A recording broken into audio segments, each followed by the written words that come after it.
Bismillahirrahmanirrahim. Alhamdulillah Rabbil Alameen. Wassalatu wassalamu ala Rasulullah wa ala alihi wa sahbihi ajma'in.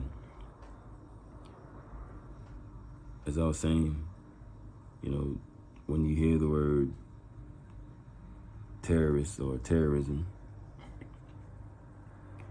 they try to make it synonymous with Muslims and Islam. But if you look at the statistics that, the world governments put together, you can Google any terrorist list that they categorize by different organizations and groups. And you'd be very surprised at the ratio and the percentage. You're automatically looking for Muslims to be like 99% of the pie. When you look at the pie graph, you're like, oh, I already know Muslims are like 99%, But you'd be real surprised to see how small our slice of the pie is. And who actually, according to, these professionals who put these graphs together, and see who the real terrorists are. But, the media, it's ran by a certain group, and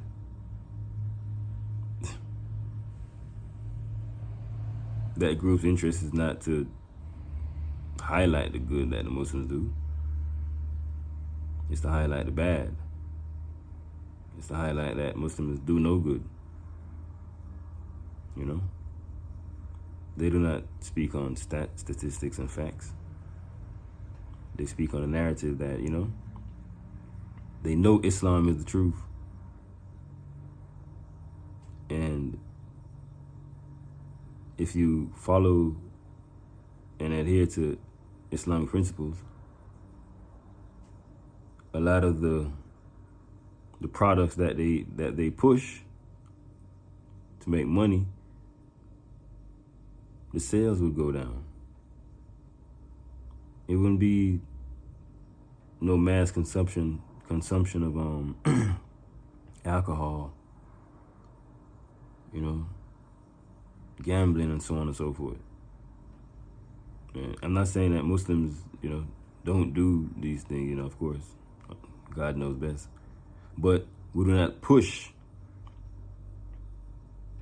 certain things. If you do it, you're most likely hiding and doing it. You're not,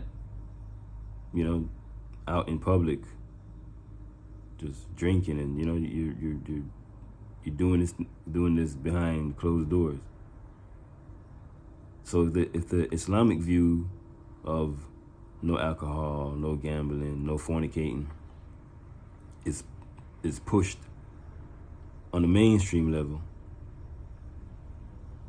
and people start adhering to this,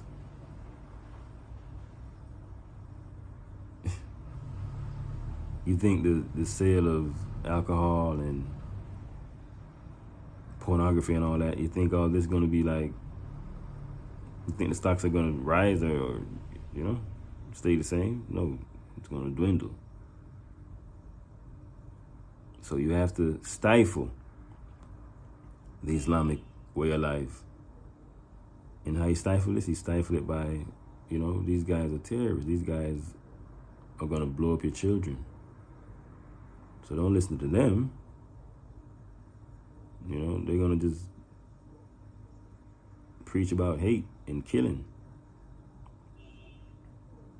So you have to check the narrative. Always check the narrative. And if the narrative and the statistics don't add up, then it don't add up. So do your research and come up with your own conclusions. The stats are there, the facts are there. You just have to open your mind. MashaAllah.